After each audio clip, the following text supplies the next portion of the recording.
मुस्लिमों को भड़काने में जुटे भाईजान। देश में लोकतंत्र के महापर्व की घड़ी आ गई है। सभी सियासी दलों ने अपने मुद्दों की बौछार कर दी है। कोई विकास की रफ्तार की बात कर रहा है तो कोई बेरोजगारी और महंगाई की बात कह रहा है। लेकिन एआईएमआईएम के अध्यक्ष असदुद्दीन ओवैसी मुस्लिमों को भड़काने का काम कर रहे हैं। असदुद्दीन ओवैसी ने जब से सियासत शुरू की है, सिर्फ धर्म के नाम पर मुस्लिमों को भड़काकर सियासी फसल काटी है। और इस बार तो उन्होंने साफ कर दिया कि सीएए के नाम पर मुस्लिमों को भड़काएंगे और वोट भी पाएंगे। और कब से हम लोग मजहब की बुनियाद पर सिटीजनशिप देंगे? मजहब की बुनियाद पर जब सिटीजनशिप दी जा रही है तो मजहब की बुनियाद पर छीनी भी जा सकती है। मजहब की बुनियाद पर जब सिटीजनशिप दी जा रही है तो मजहब की बुनियाद पर छीनी भी जा सकती है। एनआरसी हुआ आसाम में, 19 लाख लोग के नाम नहीं आए। कितने? 19 लाख, जिसमें से 10 से 12 लाख हमारे हिंदू भाई हैं, 1.5 लाख मुसलमान हैं। उन 12 लाख हिंदू भाइयों को सिटीजनशिप दे देंगे, ये मैं नहीं बोल रहा हूं। अब वो 1.5 लाख मुसलमान क्या करना? वो 1 लाख 1.5 लाख मुसलमान क्या करना? अगर आप क्या कह रहे हैं आज, नहीं, जो हिंदू है, सिख है, ईसाई है, बौद्ध मजहब का है, उसी को सिटीजनशिप मिलेंगे। मेरे भाई, ये इनकी साजिश है कि हमको हमारे मुल्क में परेशान करके रख दिया जाए। दरअसल ओवैसी शुरू से ही मुस्लिमों को यह भरोसा देने की कोशिश करते रहे हैं कि बीजेपी और आरएसएस के सत्ता में होने पर मुस्लिम किसी भी सूरत में सुरक्षित नहीं है। और सीएए के नाम पर तो यहां तक कह रहे हैं कि देर सवेर मुस्लिमों की नागरिकता भी केंद्र की बीजेपी सरकार छीन सकती है। यह अलग बात है कि इसका कोई आधार नहीं है। क्राइटेरिया ये बना है कि जिस पर धार्मिक प्रताड़ना होती है इसको देंगे। और अगर वो और भारत के पुराने हिस्से से मुसलमानों पर इसलिए धार्मिक प्रताड़ना नहीं हो सकती कि तीनों देश घोषित इस्लामिक स्टेट है। कौन करेगा धार्मिक प्रताड़ना? कौन करेगा इस्लाम के अनुयायियों के साथ? ये तीनों देश घोषित इस्लामिक स्टेट इनके नाम के अंदर है, इनके संविधान में है। देश में करीब 14% मुस्लिम हैं और असली लड़ाई इन्हीं 14% मुस्लिमों के वोट बैंक की है। ओवैसी डर के नाम पर इसी वोट बैंक को साधने की कोशिश कर रहे हैं। हालांकि देश में धर्म और जाति के नाम पर वोट मांगने पर मनाही है, लेकिन अंत में जीत ही मायने रखती है। तभी धर्म के नाम पर आजकल खुलेआम न सिर्फ वोट मांगा जा रहा है बल्कि भड़काया भी जा रहा है।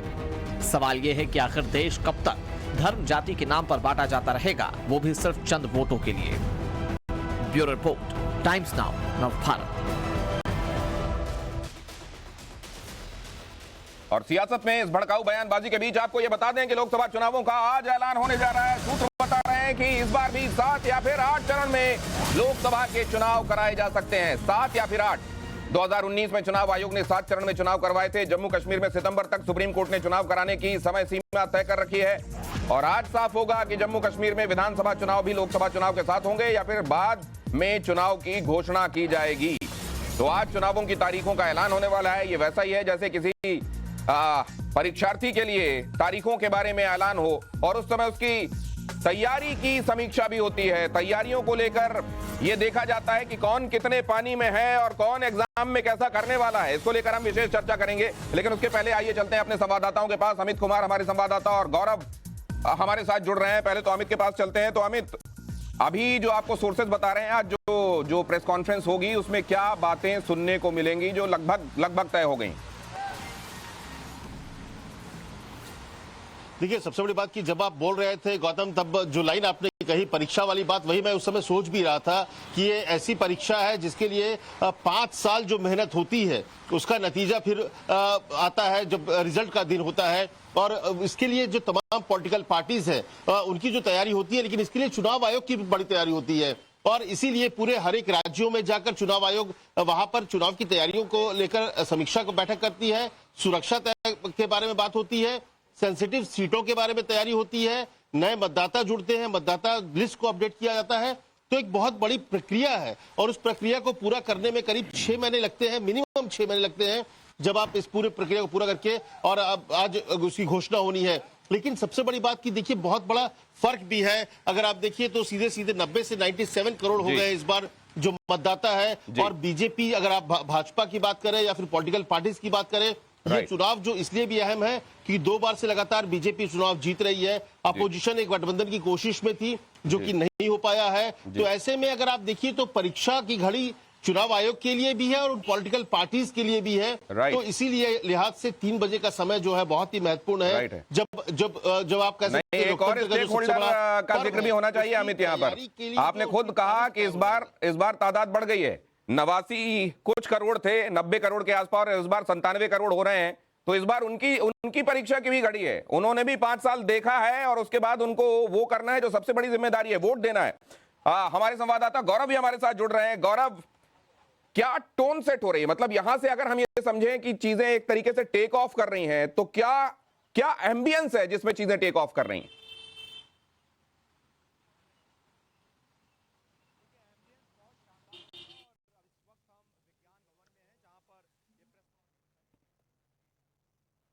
गौरव, ये वैसा ही सस्पेंस हो गया, एम्बियंस को लेके वैसा ही सस्पेंस हो गया जैसा इन दिनों चल रहा है कि एम्बियंस एक्चुअली है क्या? आपकी आवाज आ नहीं रही है, शायद केबल में कुछ समस्या है। वो केबल आप देखें जरा, उसको हिलाकर देखें, वो सही करें, आपकी आवाज आनी शुरू हो जाए। आपके पास लौटेंगे हमारे साथ जुड़ने वाले खास मेहमानों से स्टूडियो में जो हमारे साथ जुड़े हुए हैं। बहुत जल्दी से आपका परिचय कराता हूं, हालांकि इनमें से कोई भी परिचय का मोहताज नहीं है। ये सब वो चेहरे हैं जो आपको लगातार टेलीविजन पर वो बताते हुए दिखाई देते हैं जिसमें सब्सटेंस होता है। अवधेश जी हमारे साथ जुड़ रहे हैं, हमारे साथ अवनिजेश जी जुड़ रहे हैं और हमारे साथ प्रेम जी भी जुड़ रहे हैं। और इसके अलावा विप्लव जी हमारे साथ जुड़ रहे हैं। दानिश कुरैशी अपना पक्ष रखेंगे AIMIM की तरफ से। और यहां पर आप देख रहे हैं भारतीय जनता पार्टी के दफ्तर में अनुराधा पौडवाल को। और आप जानते हैं राम मंदिर में जब प्राण प्रतिष्ठा हुई, अनुराधा पौडवाल वहां मौजूद। और इनफैक्ट अगर आप भजन के साथ, भगवान के साथ और भक्ति के साथ जिन चेहरों को आपके दिमाग में जो आता है, जाहिर है उनमें से एक लता मंगेशकर हैं। लता मंगेशकर चौक इसीलिए अयोध्या में बना हुआ है और उसी के साथ अनुराधा पौडवाल भी हैं। और आज अनुराधा पौडवाल भारतीय जनता पार्टी में, जरा सुनिए। और देश विदेश में अगर भक्ति संगीत गीत की बात होती है, डिवोशनल सॉन्ग की बात होती है, तो अनुराधा पौडवाल जी से बड़ा कोई नाम नहीं है। आपने 35 वर्षों से केवल भक्ति संगीत और डिवोशनल जो गीत है उसी को गाया है। और गंगा आरती के समय हरिद्वार में जो सुबह शाम आरती बजती है, वो आरती का भजन 35 वर्ष से जो लोगों के कानों में सुनाई देता है, उस भजन को भी आपने ही गाया है अनुराधा पौडवाल जी ने। आप पद्मश्री हैं। 1974 में आपने पहली बार अभिमान फिल्म के लिए गाया था और उसके बाद लगातार हजारों गीत और भजन आपने गाया है। देश के कोने कोने में हर व्यक्ति आपका भजन हो, गीत सुनना चाहता है। माननीय प्रधानमंत्री मोदी, अनुराधा पौडवाल भारतीय जनता पार्टी के साथ आना, और जाहिर है जब यहां बताया जा रहा है, उनकी खासियत बताई जा रही है, तो आपने देखा जो विशेषण है वो भक्ति के साथ जुड़ा हुआ है। अमित हमारे साथ जुड़े हुए हैं, अमित के पास वापस चलते हैं। अमित, तो ये भी एक तरीके से एक जिसको कहा जाए अमोघ अस्त्र के तौर पर एंट्री भारतीय जनता पार्टी में। नहीं, देखिए मुझे लगता है कि इस वक्त जो है तमाम पॉलिटिकल पार्टीज अपने अपने हिसाब से जो जहां पर एडजस्ट हो सकता है, क्योंकि जो नेता भी है वो करीब लंबे वक्त तक तैयारी करते हैं। तो आप देखिएगा जिसकी कहीं पर टिकट नहीं मिलता तो वो छोड़ते हैं। लेकिन अनुराधा पौडवाल जैसे लोग जो है एक फेस है उनका आम लोगों में अगर देखिए तो एक वोटर के तौर पर आप मत देखिए, लेकिन उनकी एक अपनी पहुंच है, एक तो अप्रोच है। लेकिन इस पूरे चुनाव को बीजेपी, आप जो परीक्षा की बात करी थी, मैं थोड़ा बीजेपी के हिसाब से अगर बात करूं तो बीजेपी में अमित शाह हमेशा एक बात कहते हैं कि पॉलिटिकल पार्टीज को की तैयारी ऐसी होनी चाहिए कि चुनाव किसी दिन भी हो जाए, और बीजेपी इसी तरह की तैयारी करती है। चाहे उन्होंने एक बात कही थी जब हम लोग बैठते हैं साथ में, तो अमित शाह हमेशा ये बात कहते हैं कि चुनाव कभी चैरिटी नहीं है कि आप इसमें पार्टिसिपेट करेंगे, इसमें चुनाव हमेशा जीतने के लिए होती है। और बीजेपी की तैयारी कुछ ऐसी ही है कि वो 1-1% वोट जोड़ रही है, एक व्यक्ति को जोड़ रही है, क्योंकि लक्ष्य जो है बीजेपी ने 370 का रखा है। और मैं एक और चीज बोलूं, इस बार उन्होंने एक और चीज कही है, जो अगर जो इस बार चुनाव है उसमें 370 उन्होंने ये कहा है अपने कार्यकर्ताओं को कि 14 में 31% वोट था,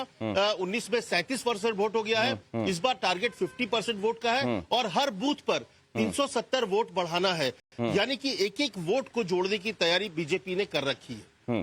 तो इस बार 50%। और अनुराधा पौडवाल इस समय कह रही हैं कुछ, आइए पहले वो देख लें, उसके बाद चलते हैं। गौरव स्टैंड बाय रहिएगा, आपके पास आ रहा हूं। जिनका सनातन से इतना गहरा नाता है और जिसे मैं खुद 35 साल से मैंने फिल्म इंडस्ट्री को मतलब उसमें गाने के बाद फिर मैंने सिर्फ डिवोशनल मैंने गाया है, आप सभी लोग जानते हैं।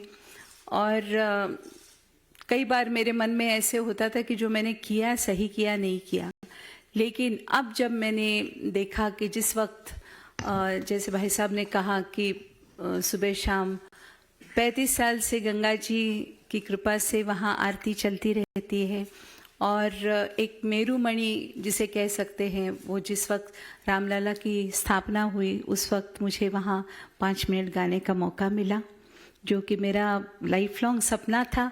तो मुझे ऐसे लगता है कि मैं सही जगह पे हूँ और ये मेरा परम सौभाग्य है कि आज मैं आप लोगों को ज्वाइन कर रही हूँ। बहुत बहुत धन्यवाद। अनुराधा पौडवाल कह रही हैं कि पहले मैंने फिल्मों के लिए गाया, लेकिन उसके बाद सिर्फ डिवोशनल सॉन्ग्स गाए हैं और ये मेरे लिए बड़ा संतोष का विषय है कि हरिद्वार में आरती में 35 सालों से लगातार मेरा गाया हुआ जो गाई हुई आरती है वो बजती है। लेकिन मेरुमणि मतलब जब आप वो हाथ में माला लेते हैं, उसमें जो जहां पर जाकर माला कंप्लीट होती है, उठी हुई जो गुड़िया होती है उसकी, उसको मेरुमणि कहते हैं। तो उसमें जो टॉप ऑफ इट ऑल है वो है प्राण प्रतिष्ठा के समय मेरा भजन वहां पर। तो वो ये कहती हैं कि उनके लिए ये सब कुछ संतोष का विषय है। मैं चलना चाहता हूं गौरव के पास। गौरव, यहां मेरुमणि का जिक्र हो रहा है, 400 पार, ये असल में भारतीय जनता पार्टी की इस बार मेरुमणि है। क्या एम्बियंस वैसा सेट होता यहां से नजर आ रहा है? आज तारीखें आ जाएंगी। बिल्कुल, देखिए जहां एक तरफ एनडीए बीजेपी 400 का लक्ष्य लेकर चल रही है, वहीं एक अच्छे खासे विपक्षी वोट परसेंटेज के साथ इंडिया अलायंस भी जो है वो मैदान में। लेकिन दर्शकों के लिए जरूरी है कि हम लोकसभा चुनाव की तारीखों का ऐलान जहां से होने जा रहा है वो दृश्य यहां पर दिखाएं। सबसे पहले आप मंच की तस्वीर देखिए, यहां पर चुनाव आयोग का लोकसभा चुनाव के लिए बनाया गया टाइटल गीत जो है हम भारत के लोग जो है वो सुनाया जा रहा है। इसके अलावा जो अलग अलग लोग एम्बेसडर्स के तौर पर इलेक्शन कमीशन के लिए काम करते हैं, चाहे सचिन तेंदुलकर, अमिताभ बच्चन, तमाम अभिनेता जो है उनकी यहाँ पर अपील चल रही है। और सामने मंच जिसमें मुख्य चुनाव आयुक्त राजीव कुमार और साथ ही साथ नवनियुक्त 2 आयुक्त ज्ञानेश कुमार और सुखबीर सिंह सिंधु, जिनके नियुक्ति को लेकर बवाल है और इससे पहले जो एक इस्तीफा हुआ उसको लेकर बवाल। एक चीज यहाँ पर जोड़ देना चाहूंगा, ये चुनाव अपने आप में इस लिहाज से अहम हो सकता है कि ये ऐसा लोकसभा चुनाव होगा, अगर 1 नेशन 1 इलेक्शन लागू हो गया तो इसके बाद 2029 से लोकसभा और विधानसभा साइमल्टेनियस होंगे। तो असिंक्रोनियस या गैर समकालिक लोकसभा चुनाव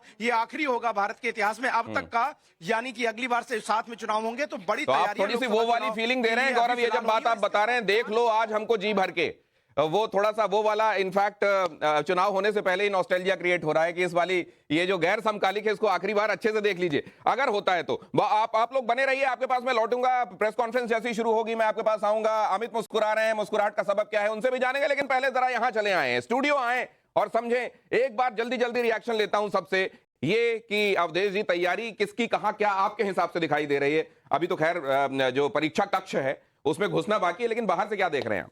नहीं, परीक्षा कक्ष में घुसना बाकी नहीं है, क्योंकि चुनाव आयोग भले आज घोषणा कर रहा है, लेकिन उम्मीदवार लगभग पार्टियां तो अपने साथ उतर गई हैं और साफ दिखाई दे रहा है कि तैयारी कैसे है।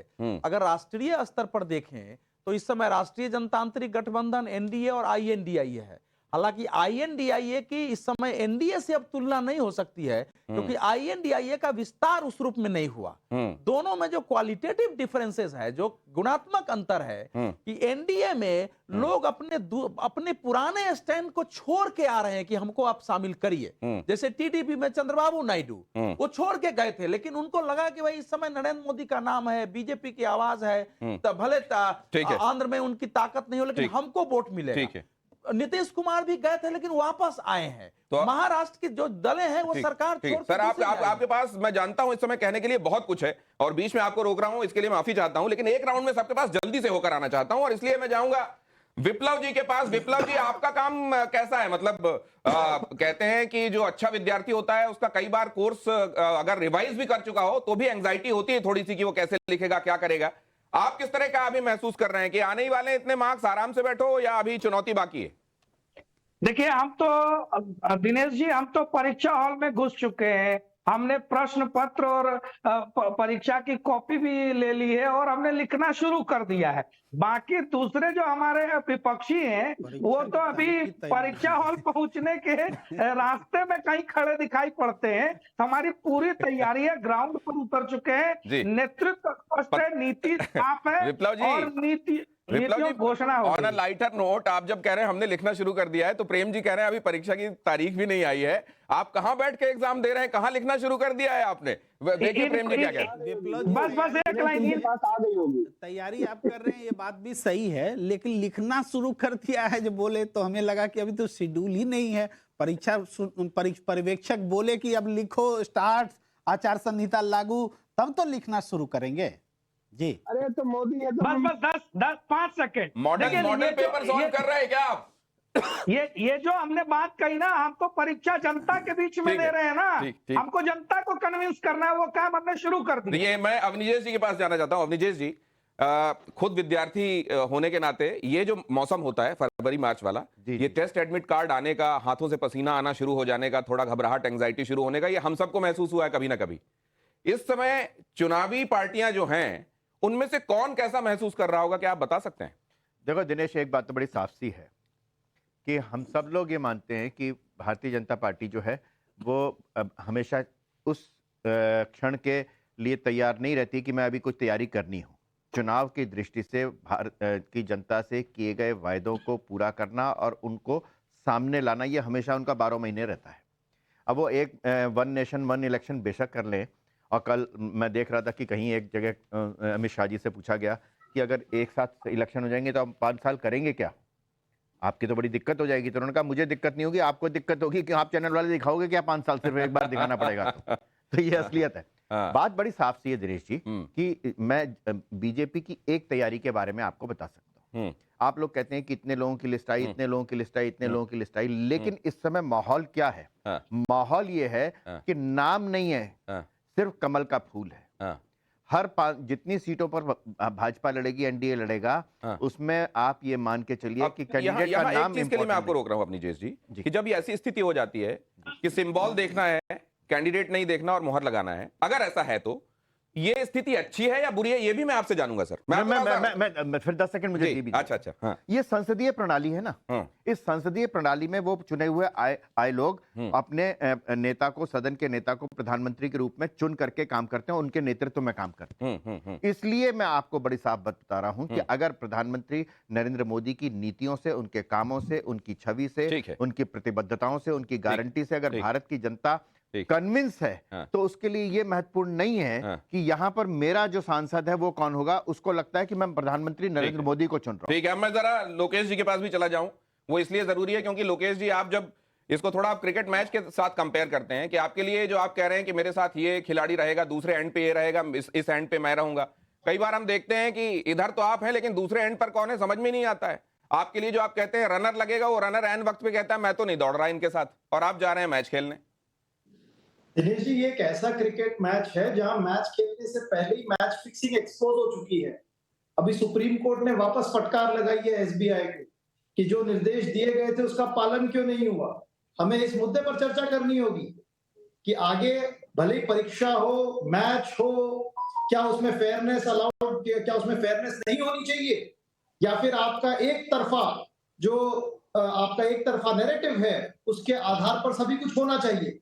ऐसा क्यों है कि जिस कंपनी को आप ईडी का नोटिस सर्व करते हो, वो कंपनी लॉटरी वाली जो है 1300 करोड़ के इलेक्टोरल बॉन्ड्स खरीदती है, और उसके बाद सब कुछ ठीक क्यों है कि जहां भी नोटिस जाता है, बीच में नहीं बोलेंगे आप बीच में नहीं बोलेंगे। करोड़ के बॉन्ड भी कांग्रेस पार्टी जब उसी बॉन्ड को भुनाती है, तब आपको उसमें कुछ गलती नजर नहीं आती है। लोकेश जी कैसी दोहरी बातें कर रहे हैं, ये तो हो गया। 20,000 करोड़ में 6,000 करोड़ अगर भाजपा को मिला ना तो 14,000 करोड़ विपक्षी दलों को मिला है। लोकेश जी और विप्लव जी, लोकेश जी और विप्लव जी, लोकेश जी और विप्लव जी, लोकेश जी और विप्लव जी, हाल ये हो गया है कि पहले कहा जाता था कि माय नेम इज बॉन्ड, तो कुछ और समझ में आता था। यहाँ पे बॉन्ड का मतलब इस समय जो दिमाग में आता है ना वो बस यही आ रहा है। लेकिन मैं आपके पास आता हूं लोकेश जी, एक सेकंड। मैं लोकेश जी, वो जो आप लॉटरी वाली बात कर रहे हो, ये जो खरीदे उसने बॉन्ड किसको दिए ये भी आपको? अरे मैं ये कह रहा हूं, नहीं मैं उस पर नहीं जाना चाहता, माइक्रो एनालिसिस हो जाएगा। मैं ये कहना चाहता हूं कि सबने लिए, कोई होता जो कह देता भाई साहब हमको नहीं चाहिए। दूसरे लोकेश जी, मैं ये भी जानना चाहता हूं कि आप कह रहे हैं कि फला जगह पे मामले गए हुए हैं, मैं कह रहा हूं कि अपील हो रही है, अंपायर के फैसले आ रहे हैं, उसमें आप अभी ये करार मत दीजिए कि कौन आउट है कौन नहीं है। मैं ये कह रहा हूं आपकी तैयारी कितनी? दिनेश जी, हम पूरी तरह से तैयार हैं लोकतंत्र के लिए, संविधान के लिए, लेकिन हम संवैधानिक तौर पर खेलेंगे, पूरी दृढ़ निष्ठा और ईमानदारी के साथ खेलेंगे। हम एक ऐसा क्रिकेट मैच नहीं खेलेंगे जहां पर सब कुछ पहले से तय है और जहां पर जो है इस तरह की गतिविधियों का उपयोग किया जा रहा है कि भाई थर्ड अंपायर से लेके टेलीविजन पर क्या दिखाया जाएगा, वो रन आउट होगा या नहीं, ये सब कुछ पहले से तय। ऐसा क्रिकेट मैच अगर भारत ये अगर तय ही है, एक सेकंड, मैं लोकेश जी ये जानना चाहता हूं कि अगर इतना ही तय है तो आप लोग मैदान में क्यों जा रहे हैं अंदर खेलने के लिए? आप लोग बॉयकॉट कीजिए। आप कहिए हम नहीं खेल रहे, ये तो फिक्स है, आपको खेलना भी है। अच्छा गप कड़वा थू, कर्नाटक में सब कुछ बढ़िया, जहां जहां आपके लिए बढ़िया हो जाता है वहां सब बढ़िया, बाकी जगहों पे चीजें फिक्स। ये समझ में नहीं आता। एक सेकंड, मैं अब जरा AIMIM के पास जाऊं कि आप जब परीक्षा में प्रश्न पत्र को हल करेंगे तो आप अपने मार्क्स तो ले आएंगे जितने लाएंगे, लेकिन आप एक्चुअली कलेक्टिवली जिसके लिए एग्जाम दे रहे हैं उसको हराएंगे क्या?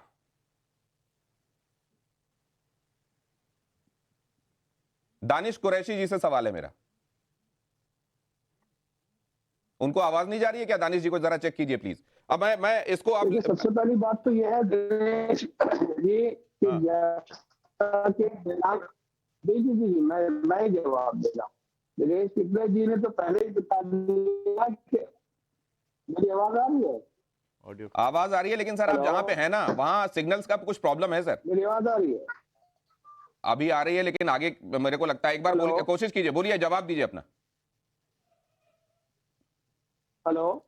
नहीं सर, प्रॉब्लम आ रही है, मैं जरा चेक कराता हूं। ये ऐसे में मजा नहीं आएगा सर। मैं जरा बोलता हूं टेक्निकल टीम को कि आपके साथ बात करें, इसको दुरुस्त करें, आपके पास वापस लौटता हूं मैं। लेकिन विप्लव जी कुछ कहना चाह रहे हैं बहुत जल्दी से सर, 30 सेकंड है, उसके बाद मेरे को आगे जाना है, टाइम कम है इस बार के राउंड में। देखिए, हार के बहाने अभी से तैयार दिखाई पड़ रहे हैं। आज जब तारीखों का ऐलान होने वाला है, ऐसी शुभ घड़ी में लड़ाई लड़ने वाला खिलाड़ी, मैच खेलने वाला खिलाड़ी कह रहा है सब कुछ पहले से फिक्स है, साफ दिखाता है कि अभी से हार के बहाने तैयार दिखाई पड़ रहे हैं।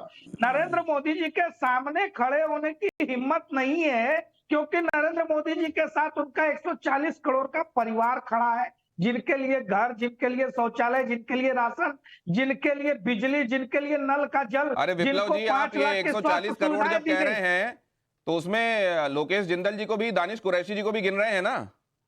नहीं तो उसमें आबादी तो अभी 2-4 करोड़ और ज्यादा है ना, 143-44 के आसपास है, तो कुछ लोगों को हमने उनके साथ अभी छोड़ा हुआ है। अच्छा, उनको भी अपने में मान लिया है। दिनेश जी, उनको भी अपने में मान लिया हुआ है। अपने में मान लिया है। एक लाइटर मोड है। लाइटर मोड आजकल ना, मुझे ये लगता है कि मैं कोई भी अगर ऐसा प्रवक्ता हो जो मुझसे सहमत नहीं हो, किसी पार्टी का हो जी, मैं उसके खिलाफ बोल दूं, मुझे लगता है कल ही आप हमारे साथ खड़ा होगा तो हम क्या बोलेंगे। इसलिए मैं तो कौन इधर आ जाएगा, कौन किधर चला जाएगा, कुछ मालूम नहीं चल रहा। ये स्थिति क्यों बनी हुई है, ये भी एक बड़ा सवाल है। बहरहाल मैं प्रेम जी के पास जाना चाहता हूं। प्रेम जी, ये सबको अभी धन्यवाद करने और ब्रेक लेने के लिए मुझे कहा जा रहा है, लेकिन उससे पहले मैं प्रेम जी से एक रिएक्शन लेना चाहता हूं। प्रेम जी, मुझे ये बताइए ईमानदारी से कि अगर ये वाकई आगे टेस्ट्स हैं तो तैयारी इस बार ऑपोजिशन की कैसी? देखिए, अनलेवल प्लेइंग फील्ड है। बीजेपी ने एक लक्ष्य रख दिया, पूरे देश की मीडिया उसी लक्ष्य से बात शुरू करती है। क्यों भाई? इस देश में तो विपक्ष को किसने रखने से रोका है? बात सुनिए ना, रख दे, हम उसी से बात शुरू कर लेंगे। बात तो सुनिए। तो पूरी मीडिया जो है वही 400 से बात शुरू करती है। यही यहाँ भी अनलेवल प्लेइंग फील्ड दिखता है। अरे इस देश में किसी भी पार्टी नेता के नेतृत्व में सरकार जो है संसद में फौरन तीसरी ब्रेक बार लेना नहीं होगा, लेकिन हम ये कहना चाह रहे हैं कि उधर 400 की बात कही जा रही है, यहाँ 40 की बात तो कही जाए, 400 की ना कही जाए, 200 की तो कही जाए, हम उससे बात शुरू करेंगे। यहाँ रुक रहे हैं कुछ देर के लिए।